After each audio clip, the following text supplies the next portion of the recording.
Of those infected continues to spread within the White House. His body man, Nick Luna, has now tested positive. And NBC News reports that 2 staff in the White House residence tested positive weeks ago, raising new questions about when COVID first entered the complex. 3 journalists who rotated through the reporting pool that covers the president's movements have also tested positive, according to the White House Correspondents Association.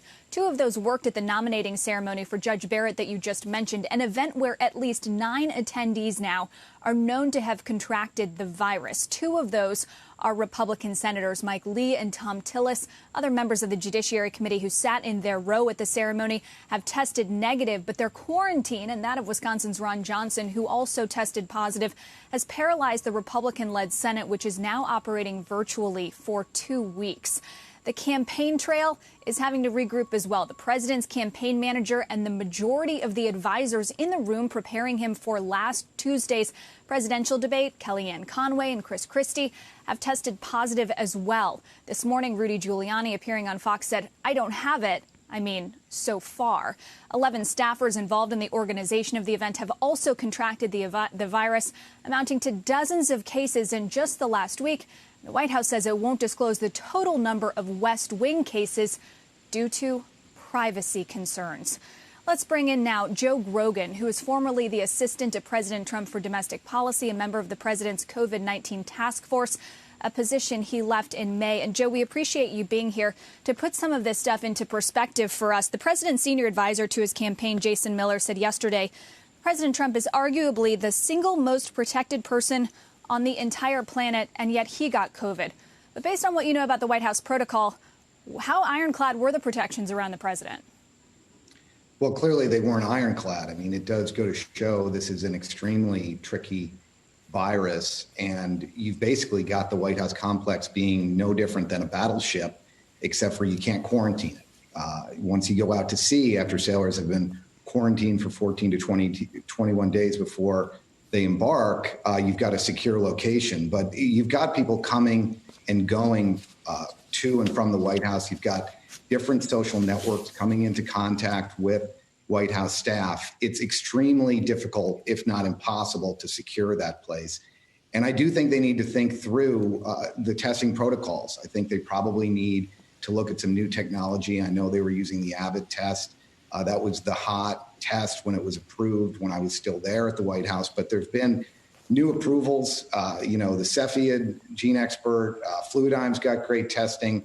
Every time you turn around, there's a new test that's good and has new technology. And they probably need to layer it, expand the network of people that are tested from just those who go into the Oval, and make sure that the entire complex is secure.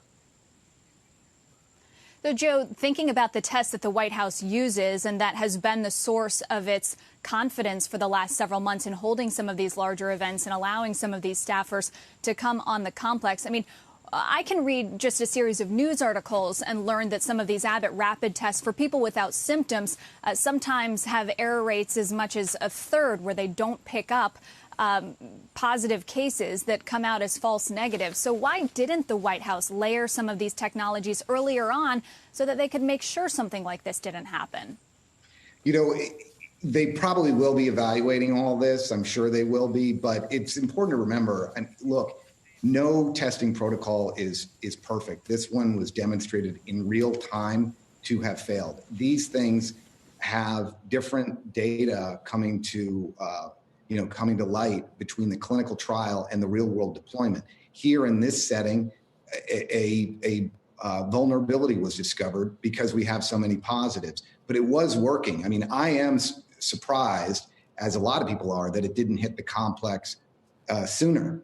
And I had a lot of people say to me, what do you attribute the fact the president hasn't been infected sooner? Because he's been doing so many events. He's been governing, he's been leading, he's been meeting with his cabinet. You have so many people coming in and out. And I couldn't explain it, to be honest with you, other than the fact that this is one on the margins. I mean, when I was there in December, January, February, there were a lot of people that were saying, I've got it, I think I've got it, I'm sick.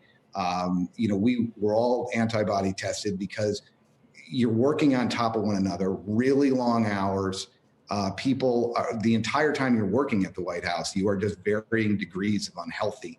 People are taking decongestants, they're taking Sudafed, they're taking aspirin and Tylenol just to keep functioning because it is so cramped. The ventilation isn't great. Shepard Smith here. Thanks for watching CNBC on YouTube.